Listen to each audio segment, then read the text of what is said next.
여러분 반갑습니다. 대원교회 온라인 제자훈련 시즌 세 번째 예수님의 마음을 닮아가는 삶입니다. 오늘은 이제 두 번째 레슨의 다섯 번째 이야기입니다. 오늘 다섯 번째 이야기의 제목은요, 여행의 끝입니다. 예수님의 평화를 경험하기라는 타이틀 안에 다섯 번째 이야기의 제목이 여행의 끝이에요. 한 2주간 쉬었습니다. 제가 그 휴가 2주간 이제 정확하게 말하면 한 9일 정도 휴가를 다녀오면서 이제 그 제자 훈련을 한 2주간 정도 쉬었어요. 그래서 좀 이렇게 띄엄띄엄 그런 그 느낌들이 좀 있으신데 죄송하다는 말씀 전해드리고 또 양해의 말씀 전해드리고 싶습니다. 여행의 끝이니까요. 오늘 이 이야기의 그 대부분은 그 계도 목사님이 하나의 상황을 가정하시고 그 가정의 상황을 통해서 계속 끊임없이 하나님의 말씀을 대비하는 그런 그 형태로 쓰여졌더라고요. 뭔가 하면 이제 여기 말씀 속에는 아마 이제 추수감사절을 보내기 위해서 가족들과 함께 몇 시간 이렇게 운전하시고 가셨던 그 과정 가운데 일어난 일들을 소개하면서 오늘 이 다섯 번째 이야기가 시작되어집니다.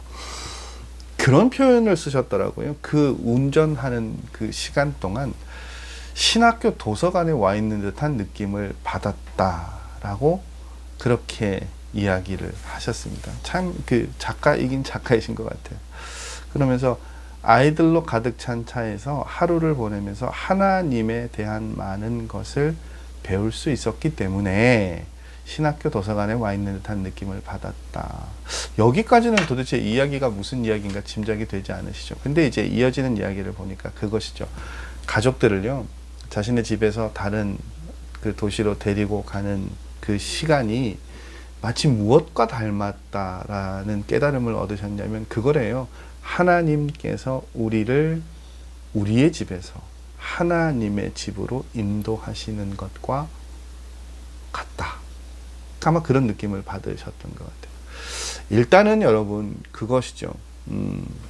저도 이제 뭐 이번 그 여름에 짧지만 저희 이제 막내 다른 큰 아이들은 컸으니까 막내하고 한 며칠 정도 그 다른 지역에 그 일정을 가지고 아내랑 세 사람이 이렇게 가는데 이제 그런 거예요. 아들이 계속 지속적으로 묻죠. 아빠 언제 도착해요? 난 거기 가기 싫은데 힘든 것 같은데. 저는 운전을 해서 가야 할 곳이 있는데 이 아들은 거길 가지 않겠다는 거예요. 거기서부터 여러분 이 의견이 갈리기 시작하면 운전하는 내내 그 차 안의 공기가 어떻습니까, 여러분? 이게 원만하지 않죠. 아이들이 그럴 수 있어요. 너무 멀게 느껴지고 낯선 도시의 이름을 듣고 가보지 못한 곳이니까 가기 싫다라고 이야기를 할 수 있어요. 그런 거예요, 여러분. 저와 여러분이 하나님의 말씀을 붙잡고 이 땅을 살아가면서 하나님께서 이끄시는, 하나님께서 약속하시는 그곳을 향해 가느냐 가지 않느냐가 마치 이 목사님의 이야기 가운데 그 목적지를 두고 여행하는 사람들의 그 이야기들을 담고 있는 것 같아요. 여러분 그런 여행과요, 하나님 나라를 향해, 그러니까 그 한 짧은 여행과 하나님 나라를 향해 가는 그 하나님 나라에 대한 여행, 이 두 가지 여행 가운데 바르게 말하고 있는 것들이 제가 한 5가지 이야기할 텐데 무엇인지 한번 여러분 골라보십시오. 첫 번째, 여행자들은 인내해야 한다. 두 번째, 운전자는 좋은 방향 감각을 가지고 있어야 한다. 세 번째, 운전자는 목적지가 여행할 만한 가치가 있는 곳임을 확신해야 한다. 네 번째, 만약 운전자와 승객들의 목적지가 다르다면 여행은 길어지게 될 것이다. 다섯 번째, 장거리 여행은 여행하기보다는 쉬고 싶은 유혹에 빠지게 한다. 어떠세요, 여러분? 5가지가 다 이해가 되고 수긍이 되어지는 이야기죠. 우리가 그 뭐 짧은 여행을 하는 것과 그 여행을 하면서 여러분들도 각자 이제 이런 경험들이 있으실 거 아니에요. 그 여행과 하나님 나라를 향해 가는 우리의 삶의 모습들이 그 사실은 그래서 참 많은 부분에서 흐름을 같이 하고 있는 것 같아요. 어떤 공통점들, 어떤 그 흐름을 같이 공유하는가 하면, 일단은 여러분, 아이들하고 그 여행하실 때 그런 말씀들을 평소보다 더 자주 하게 되시지 않습니까? 뭐요, 여러분? 안 돼. 그런 거잖아요.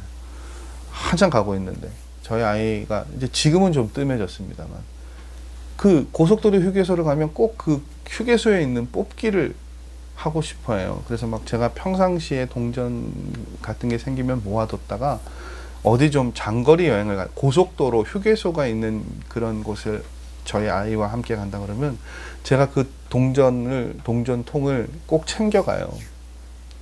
그러면 이제 목적지가 뭐 한 3시간, 4시간이면 중간에 뭐 휴게소를 한 번 쉴 수도 있고 2번 쉴 수도 있는데, 한 번이죠. 약속을 하잖아요. 가다가 딱 한 번 너 뽑기 하게 해줄게. 근데 아이들은 어떻게 합니까? 처음 휴게소에서 하나 뽑았어요. 마음에 들지 않아요. 그럼 다음 휴게소가 이정표가 보이면, 아빠, 저 휴게소에 쉬고 싶어요. 그 목적을 하니까 안 돼! 라고 이야기를 하죠. 그럼 이제 아이가 꾀를 내죠. 아빠, 화장실 가고 싶어요. 좀 전에 한 20분 전에 갔다 왔거든요. 근데 또 가고 싶다는 거예요. 뭐 때문에 그럴까요, 여러분? 거기 내려서 또 그걸 뽑고 싶은 거예요. 그럼 그럴 때마다 부모가 뭐라고 얘기합니까? 안 돼! 라고 이야기를 한단 말이죠. 왜 그렇게 합니까, 여러분? 다 그것을 받아주면, 여러분, 안 되잖아요. 목적지에 가는 시간도 더뎌질 뿐만 아니라, 그게 목적이 아닌데 자꾸 다른 것들을 하게 되거든요. 그래서 여러분, 여행에서 안 되라는 거절은 어떻게 보면 좀 필수 불가결? 뭐, 맞는 표현인가 모르겠습니다. 반드시 필요해요. 그래서 이 시간보다 빨리 우리가 그 목적하는 곳을 향해 가야 된다라는 그 인식들이 먼저 되어져야 하고, 그것 때문에 예를 들어서 제가 저희 처가댁에 가면, 안 돼. 우리가 조금 빨리, 할머니 우리 기다리시니까, 맛있는 거 해놓고 기다리시니까 우리가 빨리 가야지. 더 어두워지기 전에 가야지. 이제 그렇게 이야기를 한단 말이죠. 근데 여러분, 그게 참 쉽지 않죠. 안 되라는 말을 잘 못하는 사람들도 있고요. 또 그것들이 잦아지면 가는 길 내내 불편하게 되는 그런 일들이 일어나게 된단 말이죠. 선한 목적을 위해서 우리가 안 돼라는 말들을 계속해서 이야기하게 될 때가 있어요. 저와 여러분의 삶의 걸음에서 여러분, 하나님께서 동일하게 반응하실 때가 있지 않습니까? 하나님, 우리 이거 원해요. 필요해요. 근데 하나님께서는요, 안 되라고 하실 때가 있죠. 어쩌면 좀 더 많을 수도 있어요. 우리가 바라는 것에 줄게 라고 하시는 것보다 안 되라고 하시는 경우가 더 많은 것을 봅니다. 하나님께서 우리를 인도하시는 방식이 여러분 다 우리의 기대대로, 우리의 마음대로 그렇게 우리의 삶을 이끄시고 주도하시느냐? 그렇지 않죠. 그래서 우리가 그럴 때마다, 그런 부딪힘이 있을 때마다 그런 생각이 들 때가 있죠. 하나님 정말 나를 사랑하시는데 왜 내가 원하는 것 주시지 않을까? 생각이 확장되어지면, 하나님이 정말 이 여행을 주관하신다면 난 이 걸음, 이 길, 이 여정 하고 싶지 않다. 뭐 그런 생각들이 있을 수도 있고요. 그리고 끊임없이 우리가 그럴 때도 있죠. 내가 원하는 대로 가게 해달라고 하나님께 요청할 때도 있고요. 또 그렇게 생각할 때도 있죠. 왜 하나님 이거 안 주시지? 안 된다고 하시지? 그런 생각이 들 때도 있어요. 여러분, 그 여행을 하다 보면 결국은 뭡니까? 그 가장 문제가 뭐냐면, 아이들이요, 시간이나 거리에 대한 개념이 없어요. 아빠 힘들어요. 언제 도착해요? 한 2시간? 2시간 있으면 도착할 거예요. 이 2시간이 얼마나 되는 시간인지, 얼만큼의 무게를 가진 시간인지 아이들은 몰라요. 2시간이요? 3시간이요?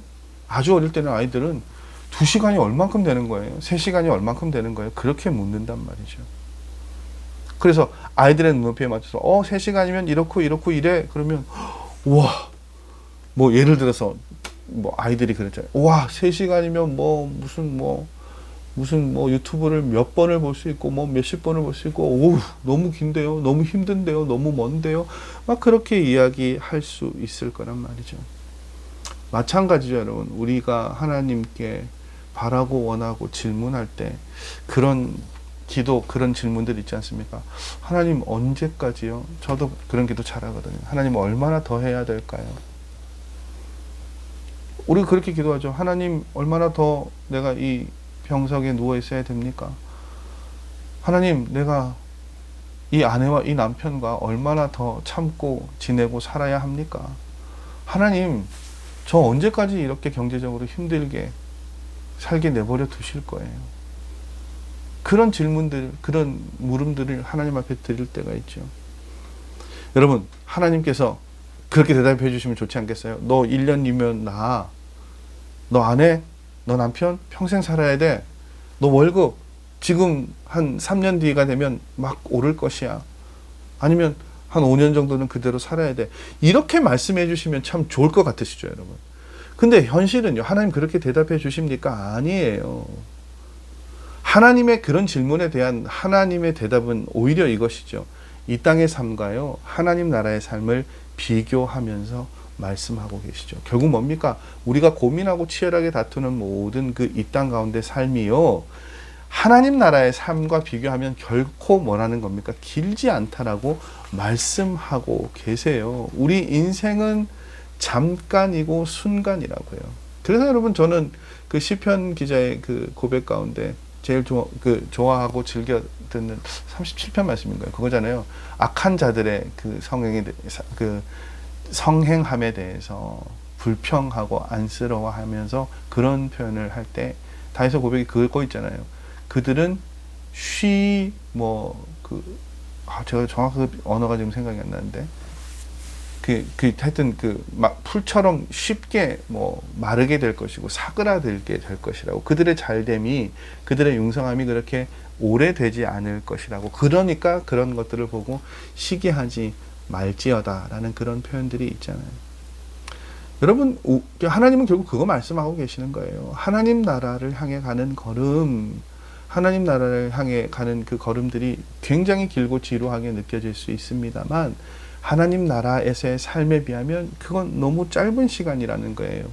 여행의 목적지에 가서 보내는 시간보다 사실은 그 여행지를 향해, 목적지를 향해 가는 시간, 그 몇 시간의 시간이 굉장히 길게 느껴질 수 있고 고통스럽게 느껴질 수 있습니다만 짧다는 것이죠. 그래서 우리에게 필요한 것이 무엇입니까? 참고 기다림이에요. 이사야서 30장 18절 말씀. 그러나 여호와께서는 기다리시나니 이는 너희에게 은혜를 베풀려 하심이요 긍휼히 여기려 하심이라. 그리고 이 말씀의 가장 마지막 문장은 이렇게 마무리되어지죠.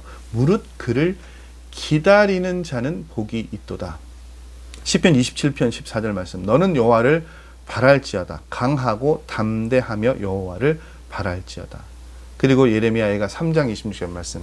사람이 잘 알고 계시는 말씀이죠. 여호와의 구원을 바라고 잠잠히 기다림이 좋도다. 여러분, 그 끝에 5시간이든 3시간이든 그 끝에 그 목적지에 갔을 때 얻게 될 것들이 얼마나 크고 놀라운지 몰라요. 아무리 설명해줘도 그게 여러분, 길 가다가 소세지 하나 사 먹고 휴게소에서 그것과 비교할 만한 일이 됩니까? 저희 처가는 아시겠지만 경북 울진이거든요. 그래서 저희 아이들이 이제 간다, 어머님 저희 아기들 데리고 갑니다 그러면 저희 장인어른께서 새벽부터 그 항구에 가셔가지고요, 막 경매로 막 횟감 같은 걸 떠오세요. 거기 이제 시골이다 보니까 닭 키우시죠, 뭐 하시죠? 매 끼니마다 어마어마한 것들이 나옵니다. 그게 뽑기 하나랑 비교할 만한 것입니까? 그거 아니잖아요. 저는 이제 그걸 경험해 봤으니까, 여기서 시간을 지체하는 것보다 조금이라도 빨리 가서 그것들을 받고 누리는 게 즐겁고 기대되어지는데, 아이들은 지루한 거죠. 왜요? 거기서 그 누리는 것들이 얼마나 귀하고 소중한 것인가를 잘 모르거든요. 여러분, 여행의 목적지가 어떤 곳이고 그곳에 가면 무엇이 있는지를 알게 되면 참을 수 있어요. 근데 그걸 모르면요, 그 목적지를 잊어버리고 그 가치를 모르면 여러분 어떻게 됩니까? 가는 길이 굉장히 힘들어지죠. 여러분, 그게 쉬운 일은 아닌 것 같아요. 아이들이 가보지 못한 곳 데려가는 거 쉬운 일 아닙니다. 근데 그건 여러분 필요한 일이죠. 미처 보지 못했다고 해서, 알지 못했다고 해서 가지 않는 것이 아니라 그거 필요한 거예요. 그래서 그것을요, 사도 바울이 이렇게 표현해요. 고린도후서 11장의 말씀을 보면 쭉 사도 바울이 여러 가지 얘기들을 하거든요. 근데 그 자신이 겪은 일들, 예를 들어 뭐 옥에 갇히거나 40에 하나 가마매를 맞거나 뭐 돌로 맞거나 뭐 또 여러 가지가 있잖아요. 11장뿐만 아니라 바울이 겪은 뭐 3번 파선하거나 넓은 바다 가운데 있거나 뭐 여러 번 자지 못하거나 그런 경험들이 있어요. 근데 그런 바울의 고난을요, 사도 바울이 고린도후서 4장 17절의 말씀을 보면 그 자신이 겪은 수많은 어려움들을 그렇게 표현합니다. 환난에 경한 것이라고요. 가벼운 것이라고 이야기하죠.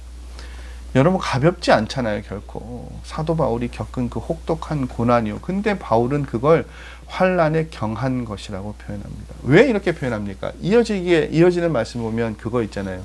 그것과는 비교할 수 없을 정도로 영원하고 크나큰 영광이 있었기 때문에, 그것을 보았기 때문에 경험한 모든 것들이 환난에 경한 것이라고 바울은 이야기할 수 있었죠. 여러분, 우리가 삶을 걸어가다 보면, 삶이라는 긴 여행을 하다 보면, 여행지를 갈 때 우리가 경험하는 것처럼 날씨가 굳을 때도 있고 힘들고 어려울 때가 있어요. 그 어려움들이 결코 작다는 것 아닙니다. 여러분, 각자의 삶의 자리에 얼마나 감당하기 어려운 일들이 있으셨어요. 남들보다 더 어렵고 힘든 상황들 치열하게 살아오셨던 삶의 모습들이 있죠. 그래서 그 삶의 걸음이 하나님 나라를 향해 가는 일들이 어렵게 힘들게 여겨지실 수도 있어요. 근데 중요한 것은요, 오늘 말씀은 그것을 이야기합니다. 하나님께서 그런 일들을 경험하는 우리에게 우리가 원하는 일들을 하시느냐 아니시라는 거예요. 다만 하나님은 우리가 그러한 일들을 경험하던 경험하지 않던 우리 삶 가운데 어떤 일들을 하십니까? 옳은 일을 하시는 거예요. 가장 좋은 일로, 좋은 길로 인도하시는 거예요. 그러니 여러분 기억하십시오. 분명한 건 하나님께서 우리를 하나님의 집으로 인도하고 계신다는 거예요. 그리고 정말 그랬으면 좋겠고 정말 그럴 것이라고 기대하고 확신하는데요. 어떤 굴곡진 길을 걸어가고 어떤 그 여행 도중에 험난하고 힘든 일을 경험한다 할지라도 하나님 나라에, 하나님 집에 도착하게 되면 그 어려웠던 기억들은 다 싸그리 잊게 만들 만큼 놀라우신 하나님의 은혜가 우리 가운데 허락되어질 것이라는, 여러분 그 소망으로 하루하루를 살아내시고 이겨내셔야 하지 않겠습니까? 한 주간의 삶도 그렇게 하나님 함께하여 주시는 은혜들을 사모하시면서 선한 길로 인도하신다는 확신을 가지고 나아가실 수 있는 여러분들의 삶의 걸음이시기를 원합니다. 두 번째 레슨 마무리했습니다. 다음 주부터는 세 번째 레슨, 예수님의 은혜를 경험하기, 또 5주 동안 함께 나누도록 하겠습니다. 9월 4일입니다. 날짜와 계절과 시간이라는 것이 참 신묘막측해요. 늦은 휴가를 다녀왔는데도 너무 더워서, 휴가를 다녀와도 너무 더워서 헉헉거렸었는데 9월이라는 이 시간이 시작되어지고, 지금은요, 새벽에 이제 새벽 기도 나서면, 선선하다라는 느낌이 들어요. 여전히 낮 시간에는 덥습니다만, 장렬하는 그 여름의 더위와는 조금 결이 다른 그런 햇살을 느낄 수 있습니다. 하나님의 계획하심과 창조와 섭리의 질서대로 저와 여러분의 삶은 또 그렇게 흘러가고 있습니다. 그 삶에, 그 하나님의 인도하심에 삶의 걸음을 내어 맡기시고 승리하시는 한 주 되시기를 바라고요. 다음 주 목요일 이 시간 새로운 과정으로 여러분 또 찾아뵙도록 하겠습니다. 오늘도 수고하셨습니다, 여러분. 다음 주에 뵙도록 하겠습니다. 안녕히들 들어가십시오.